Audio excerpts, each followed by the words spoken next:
Nandito tayo ngayon sa Bunagan's Pansiteria. Ito ang isa sa masarap na pansitan, batil patong dito sa Tuguegarao. Subukan natin kakain dito at titingnan natin ang kanilang aktual na pagluluto sa masarap na batil patong na pinagmamalaki ng Tuguegarao, Cagayan. Ayan.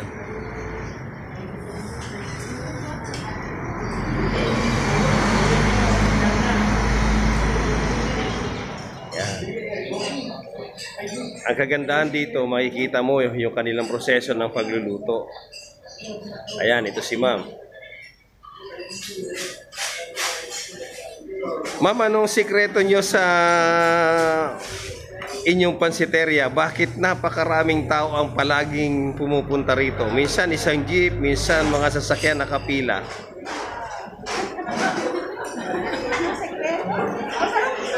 Ayan, masarap ang luto rito ni na ma'am. Dito makikita mo kung paano piniprepare ang kanilang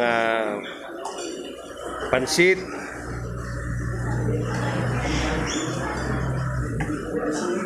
Ayan, tinatanggal muna pala yung sabaw niya. Ganyan po. Kaya ito ay binabalik-balikan ng mga customer at malinis. Pagka naluto na, isasalin na nila yan dito sa kanilang plato. At makikita nyo ang ayos ng kanilang kusina. Tapos yung kanilang mga kasama. Ayan. Kaya yung mga customer, gustong-gusto nila kasi nakikita nila yung maayos na kainan dito. Bunagan's Pansiteria, dito lang yan sa Tuguegarao. Kung kayo po ay galing ng Maynila at dadaan kayo ng Enrile, yan po ay paglampas lamang ng tulay. At makikita nyo yan dito malapit sa gasolinahan ng JL. Yan. Ayan, inahalo-halo na. Malapit ng maluto. Ayan.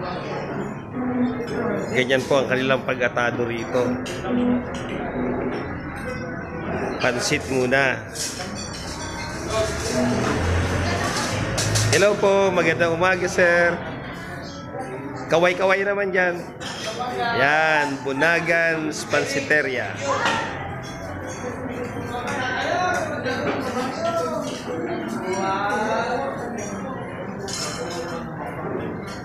Yan. Maayos na inihahain. Hinahati-hati.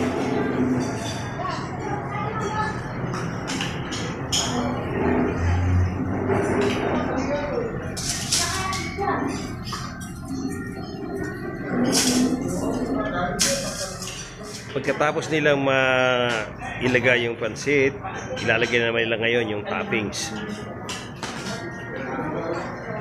Ayan, naglalagay sila ngayon ng toppings.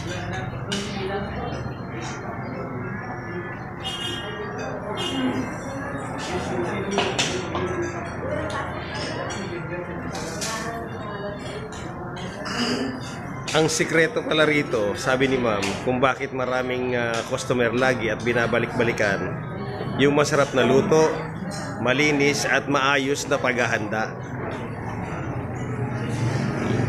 Yan ang kanila palang sikreto rito. Kaya kayo, lahat ng nagpaplano na pumunta rito sa Tuguegarao, o kung kayo ay malapit dito sa Tuguegarao, punta lang kayo dito sa Bunagan. Ayan, kita nyo si ma'am habang nagluluto, naka-smile. Ayan. Pagtapos pala nalagyan ng beef, nilalagyan nilang itlog. Ayan.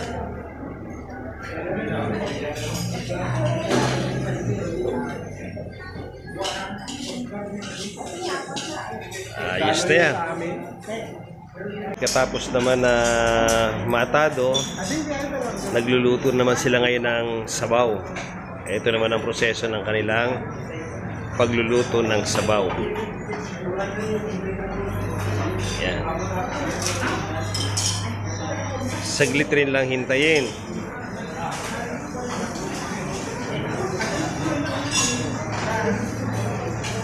Ah.